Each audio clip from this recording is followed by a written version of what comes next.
Hindi mo na-click ang video na ito ng aksidente. Sa milyon-milyong distraksyon, may kung anong humila sa'yo papunta rito. Marahil naramdaman mo ito, ang tahimik na tinig na nagsasabing may higit pang naghihintay para sa'yo. Mas maraming kalayaan. Mas maraming kapangyarihan. Mas maraming kayamanan. Paano kung sabihin ko sa'yo na ang buhay na ginagalawan mo ngayon ay refleksyon lamang ng programang nakatanim sa loob ng iyong isipan? At paano kung ngayong araw ikaw ang pinili upang muling isulat ito? Hindi lahat ay handa para sa mensaheng ito. Ngunit narito ka. At may ibig sabihin yon. Dahil kapag nareprogram mo ang iyong isipan, ang pera ay hindi mo nahahabulin, tutugon na ito sa'yo. May isang tao noon na mas nagsumikap kaysa sa lahat ng nasa paligid niya. Maaga siyang gumigising, gabing-gabi na natutulog, isinakripisyo ang kaginhawaan, at ginawa ang lahat ng sinasabi ng lipunan na magdadala sa tagumpay. Ngunit kahit gaano pa kalaki ang pagsisikap na ibinibigay niya, ang kayamanan ay tila laging nasa abot tanaw ngunit hindi mahawakan. Mas mabilis pang dumarating ang mga bayarin kaysa sa mga oportunidad. Na ipagpapaliban ang mga pangarap. At ang pagkadismaya ay unti-unting naging tahimik na pagdududa. Isang araw, may napagtanto siyang napakalakas na katotohanan, hindi kailanman ang pagsisikap niya ang problema. Ang tunay na hadlang ay ang hindi nakikitang script na tumatakbo sa kanyang isipan. Isang script na naisulat maraming taon na ang nakalipas, hinubog ng takot, mga limitasyon, at paniniwala ng iba tungkol sa pera. Ang pagtuklas na iyon ang nagbago ng lahat. Dahil nang simulan niyang isulat muli ang programang iyon sa loob ng kanyang isip, nagsimula ring magbago ang kanyang realidad. At ngayon, mauunawaan mo ang parehong katotohanan. Ang kayamanan ay hindi nagsisimula sa iyong bank account. Nagsisimula ito sa iyong isipan. At kapag nagbago ang isipan, susunod ang lahat ng iba pa. Ang nakatagong katotohanan tungkol sa kayamanan. Karamihan sa mga tao ay ginugugol ang buong buhay nila sa pagsisikap na baguhin ang kanilang kalagayang pinansyal nang hindi man lang kinukwestiyon ang hindi nakikitang puwersang kumokontrol dito. Nagpapalit sila ng trabaho. Nagsisimula sila ng mga sideline na negosyo. Hinahabol nila ang mga uso. Mas lalo silang nagsusumikap bawat taon. Ngunit tumataas ang kanilang kita at pagkatapos ay bumababa rin. May mga oportunidad na lumilitaw at pagkatapos ay nawawala. Pakiramdam nila ay parang random ang lahat. Hindi patas. Parang isinumpa pa nga. Ngunit hindi ito random. May pattern sa ilalim ng lahat. Mula pagkabata, sumisipsip ka na ng mga paniniwala tungkol sa pera nang hindi mo namamalayan. Marahil nakarinig ka ng mga katagang tulad ng mahirap kitain ang pera. O kaya, sakim ang mayayaman. O, ang mga taong tulad natin ay hindi yumayaman. Noong panahong iyon, tila wala lang ang mga salitang iyon. Parang ordinaryong mga pahayag lamang. Ngunit para sa iyong subconscious na isipan, naging mga utos ang mga ito. At ang subconscious mind ay hindi nakikipagtalo. Ito ay sumusunod. Isipin mo ang iyong isipan bilang isang software. Kapag ang code ay nagsasabing, mahirap ang pera, ang iyong mga kilos, desisyon, at kakayahang mag-take ng risk ay tahimik na angkop sa pakikibaka. Kapag ang code ay nagsasabing, hindi para sa akin ang kayamanan, hindi mo namamalayang masisira mo ang mga oportunidad na maaaring magbago ng iyong buhay. Hindi dahil tamad ka. Hindi dahil kulang ka sa talino. Kundi dahil pinoprotektahan ng iyong panloob na programa ang isang pamilyar na pagkakakilanlan. Ang kasalukuyan mong realidad sa pananalapi ay hindi parusa. Isa itong refleksyon. Ito ang dahilan kung bakit may mga taong tila madaling makaakit ng mga oportunidad. Pumapasok sila sa isang silid at kusang bumubukas ang mga pinto. Nakakapag-risk sila ng walang nakakapagparalisang takot. Inaasahan nila ang tagumpay at ang inaasahan ay nagbabago ng pag-ugali. Sinusuportahan ng kanilang programming ang paglawak, hindi lamang ang simpleng pag-survive. Narito ang katotohanang bihirang marinig ng karamihan. Hindi mo naakit ang gusto mo. Naakit mo ang pinaniniwalaan mong ikaw ay. Kung sa kaibuturan mo ay naniniwala kang nakalaan ka para sa kasaganaan, magsisimulang mag-scan ang iyong utak sa mundo ng iba. Mapapansin nito ang mga pattern na hindi napapansin ng iba. Gagawa ito ng mga hakbang na kinatatakutan ng iba. Magsasalita ito ng may kumpiyansa imbes na pagdududa. At kapag naganap ang pagbabagong iyon sa loob, tutugon ang panlabas na mundo. Ang makapangyarihang bahagi. Maaaring isulat muli ang programming. Ang iyong isipan ay hindi permanente. Ito ay nababagay. May kakayahang magbago. Tumutugon. Sa parehong paraan na na-install ang mga lumang paniniwala, maaari silang mapalitan ng bago. Ngunit kailangan mo munang maging mulat sa script na tumatakbo sa likod ng iyong kamalayan. Dahil kapag nakita mo ang code, maaari mo itong baguhin. At kapag binago mo ang code, babaguhin mo rin ang resulta. Mga senyales na ikaw ay pinili para sa kasaganaan. Hindi lahat ay kinu-question ang kanilang realidad. Hindi lahat ay nakakaramdam ng pagkabalisa sa isang pangkaraniwang buhay. Maraming tao ang tinatanggap ang limitasyon bilang normal. Nananatili sila sa mga routine, pinapatahimik ang kanilang mga pangarap, at kinukumbinsi ang sarili na ang pagnanais ng higit pa ay pagiging makasarili. Ngunit ikaw may kakaiba kang nararamdaman. May mga sandali na pakiramdam mo ay hindi tinutukoy ng kasalukuyan mong sitwasyon ang iyong hinaharap. Kahit hindi mo ito maipaliwanag, may tahimik kang alam sa loob. Isang pakiramdam na ikaw ay nilaan para sa paglawak, hindi lamang para mabuhay. Ang hindi ka komportable sa sakto lang ni ay hindi kasakiman. Ito ay kamalayan. Maaaring napansin mong malalim kang mag-isip tungkol sa buhay. Kinu-question mo ang mga sistema. Sinusuri mo ang mga pattern.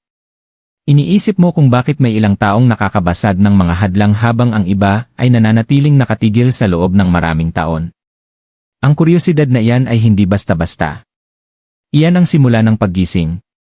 Isa pang senyales ay ang pagkadismaya. Pagkadismaya. Kapag hindi ka nasisiyahan sa pangkaraniwang resulta, ibig sabihin tumatanggi ang iyong isipan na makontento. Maraming tao ang pinipigil ang tinig na iyon. Ikaw ay hindi. Sa halip na takpan nito, naghanap ka. Naghanap ka ng mga sagot. Nag-click ka sa mga video na tulad nito. Hindi iyon aksidente. Iyon ay pagkakatugma. Maaaring nakakaramdam ka rin ng paghila patungo sa paglago. Mga libro. Mga ideya. Pagpapabuti ng sarili. Mga psikolohikal na pananaw. Mga espiritual na konsepto. May kung anong nasa loob mo na patuloy na nagtutulak sa iyo pataas. Kahit pagod ka na, kahit mabagal ang resulta, bumabalik ka pa rin sa ideyang posible ang pagbabago. Ang pagtitiyagang iyan ay isang senyales. At marahil ang pinakamalakas na senyales sa lahat ay ito, handa kang managot. Hindi sisihin ang ekonomiya. Hindi sisihin ang nakaraan. Hindi sisihin ang swerte. Kundi tumingin sa loob at magtanong, ano ang kailangang magbago sa loob ko? Ang tanong na iyan pa lamang ay naghihiwalay sa mga leader at tagasunod. Kung naririnig mo ang mga salitang ito at nakakaramdam ka ng pag-ayon sa halip na pagtutol, ibig sabihin ang iyong subconscious ay naghahanda na para sa pagbabago. Hindi ka narito para lamang mabuhay. Narito ka upang magreprogram.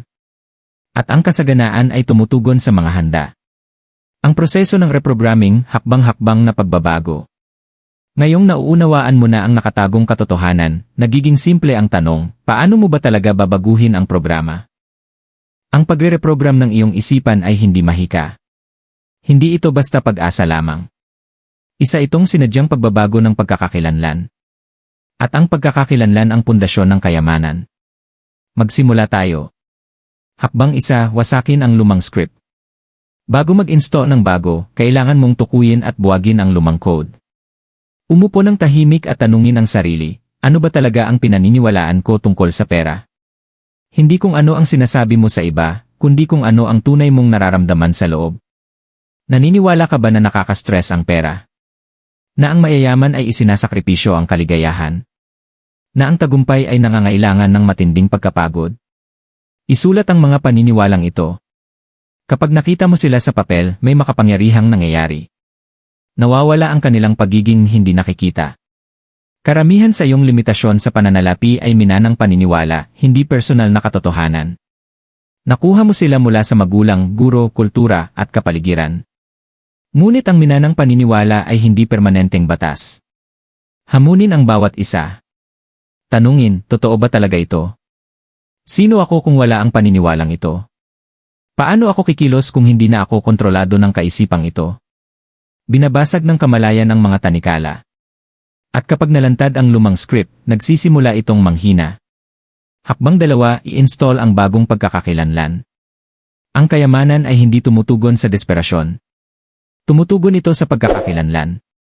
Sa halip na sabihin, gusto kong yumaman, palitan ito ng, nagiging tao ako na lumilikha ng kayamanan. Damang-dama mo ang kaibahan. Ang isa ay malayo. Ang isa ay umuunlad. Kailangan ng iyong utak ng bagong imahe ng sarili. Ipikit ang iyong mga mata at isipin ang bersyon mo na nakamit na ang kalayaang pinansyal. Paano siya maglakad? Paano siya magsalita? Paano siya magdesisyon? Ang bersyong iyon ay hindi imahinasyon lamang, isa itong blueprint. Araw-araw itanong, ano ang gagawin ng mayamang bersyon ko sa sitwasyong ito? Ang pagkakakilanlan ang nagtutulak sa pag-ugali. Ang pag-ugali ang lumilikha ng resulta. At ang paulit-ulit na resulta ang nagpapatibay ng pagkakakilanlan. Kapag in-upgrade mo ang iyong pagkakakilanlan, susunod din ang kita. Hakbang 3, visualization na may emosyon. Makapangyarihan lamang ang visualization kapag may kasamang emosyon. Huwag mo lang isipin ang mga numero sa bank account. Damhin ang ginhawa. Damhin ang kumpiyansa. Damhin ang seguridad. Damhin ang pagiging mapagbigay. Mas tumutugon ang subconscious mind sa emosyon kaysa sa lohika. Maglaan ng 5 minuto bawat araw at isipin ang nais mong realidad na parabang umiiral na ito. Isama ang iyong mga pandama. Ano ang hitsura ng iyong kapaligiran? Anong mga pag-uusap ang mayroon ka? Ano ang pakiramdam ng kalayaang pinansyal sa iyong katawan? Kapag pinagsama ang emosyon at imahinasyon, nagsisimulang bumuo ang utak ng bagong neural pathways. Hindi nito lubos na nakikilala ang malinaw na imahinasyon at aktwal na karanasan. Dito nagsisimula ang panloob na pagbabago. Hakbang 4, araw-araw na pag-uulit sa isipan. Ang kasalukuyan mong programming ay hindi nabuo sa isang araw. Naulit ito sa loob ng maraming taon. Kaya ang bagong script ay kailangan ding ulitin. Pumili ng mga makapangyarihang pahayag at ulitin ng tuloy-tuloy. Ako ay nakaayon sa kayamanan. Ang mga oportunidad ay lumalapit sa akin. Pinamamahalaan ko ang pera ng may talino at kumpiyansa. Maaaring hindi komportable sa simula ang pag-uulit. Ang discomfort na yon ay senyales na lumalaban ang lumang pagkakakilanlan. Magpatuloy ka pa rin. Mas makapangyarihan ang consistency kaysa intensity. 5 minutong nakatuon araw-araw ay mas epektibo kaysa 1 oras na minsan lang sa isang linggo. Sa paglipas ng panahon, ang pag-uulit ay nagiging default na paniniwala. Hakbang 5, iayon ang emosyon sa dalas ng kayamanan. Dito kadalasang nabibigo ang karamihan, nag-iisip sila ng mayamang kaisipan, ngunit nananatiling puno ng takot ang emosyon. Hindi mo maaakit ang kasaganaan habang nangingibabaw ang pagkabalisa, inggit o kakulangan. Mahalaga ang emosyonal na pag-aayon. Magpraktis ng pasasalamat araw-araw, hindi para sa wala ka pa, kundi para sa mayroon ka na. Binabago ng pasasalamat ang iyong nervous system mula sa survival mode tungo sa expansion mode. Ipagdiwang ang maliliit na tagumpay. Pamahalaan ang pera ng responsable. Magdesisyon mula sa kumpiyansa, hindi mula sa panik. Ang kayamanan ay hindi lamang pera. Isa itong estado ng katatagan at katiyakan. Kapag ang emosyon mo ay tumutugma sa pakiramdam ng kasaganaan, nagiging natural ang mga oportunidad sa halip na nakakatakot. At kapag natural na ang pakiramdam ng kayamanan, hindi mo na ito itutulak palayo. Ang reprogramming ay hindi tungkol sa pagiging ibang tao. Ito ay tungkol sa pag-alis ng mga limitasyong nagtatago kung sino ka talaga. Sa sandaling maging matatag ang iyong panloob na mundo. Ang panlabas mong mundo ay kusang mag-aayos upang tumugma rito. At dito nagsisimulang maging malinaw ang tunay na pagbabago. Ang sandali ng pag-activate, gabay na visualization scene. Ngayon, gusto kong huminto ka muna sandali. Nasaan ka man ngayon, huminga ka ng mabagal at dahan-dahan mo itong ilabas. Hindi ito basta isa na namang ideya. Ito ang sandali kung saan nagsisimulang maging totoo ang pagbabago. Ipikit mo ang iyong mga mata kung maaari. Isipin mo ang sarili mo 1 taon mula ngayon. Hindi ang bersyon mong umaasa. Hindi ang bersyon mong nagdududa. Kundi ang bersyon mong nareprogram na ang isipan. Tingnan mo kung saan ka nakatayo. Pansinin mo ang iyong kapaligiran. Iba ang pakiramdam ng lugar, mas kalmado, mas matatag. Wala nang panik tungkol sa mga bayarin. Wala nang tahimik na takot tungkol sa hinaharap. Sa halip may katiyakan. Tingnan mo ang iyong tindig. Mas tuwid kang nakatayo. Kumikilos ka ng may layunin. Ang mga desisyon ay hindi na mabigat dahil nagtitiwala ka na sa sarili mo. Ngayon, isipin mong tinitingnan mo ang iyong bank account. Sa halip na pagkabalisa, nakakaramdam ka ng kontrol. Sa halip na survival, nararamdaman mo ang paglawak. Ang pera ay dumadaloy mula sa iba't ibang direksyon, mga oportunidad, ideya, koneksyon. At hinahawakan mo ito ng may kumpiyansa dahil naging tao ka na marunong lumikha at magpanatili ng kayamanan. Damhin mo ang emosyon na yon. Hindi excitement. Hindi hype. Kundi katiyakan. Ang bersyong iyon mo ay hindi hiwalay sa'yo. Ikaw iyon minus ang mga limitadong script. Huminga ka muli at ilagay ang pakiramdam na yon sa iyong dibdib. Hayaan mo itong manatili roon. Hayaan mong kilalanin ito ng iyong nervous system bilang ligtas. Bilang pamilyar. Dahil ang isipan ay kumikilos patungo sa kung ano ang pamilyar. At simula ngayon, ang kasaganaan ay dapat magsimulang maging pamilyar sa'yo. Ang naramdaman mo ngayon ay hindi imahinasyon. Ito ay pagkakatugma. Sa maikling sandali, pumasok ka sa isang bagong pagkakakilanlan. At kapag naranasan mo na ang bersyong iyon ng iyong sarili, hindi ka na lubusang makakabalik sa dati. Binabago ng kamalayan ang lahat. Ngunit narito ang katotohanan, magpapatuloy lamang ang pagbabago kung pipiliin mong ipagpatuloy ito. Ang pagre-reprogram ng iyong isipan ay hindi isang beses lang na pangyayari. Isa itong araw-araw na pangako. Isang mulat na pagpili na tanggihan ang limitasyon. Isang desisyon na mag-isip ng iba kapag sinusubukang bumalik ang mga lumang takot. Isang kahandaang kumilos tulad ng taong na-visualize mo, kahit wala pa ang ebidensya. Dito humihinto ang karamihan. Nakakaramdam sila ng inspirasyon at pagkatapos ay bumabalik sa autopilot. Ikaw ay hindi. Sa sandaling ito, gumawa ka ng deklarasyon, hindi para sa akin, kundi para sa sarili mo. Sabihin mo ng malinaw sa iyong isip o ng malakas. Ako ay handa ng mag-isip tulad ng isang mayamang tao. Ako ay handa ng maging tagalikha ng aking pinansyal na realidad. At kung seryoso ka sa pagbabagong ito, isulat mo sa comments. Ako ay nire-reprogram ang aking isipan. Dahil kapag idinedeklara mo ang pagbabago sa harap ng iba, lalo mong pinatatatag ang bagong pagkakakilanlan sa loob mo. Ito pa lamang ang simula. At ang bersyon mo na nabubuhay sa kasaganaan ay naghihintay na.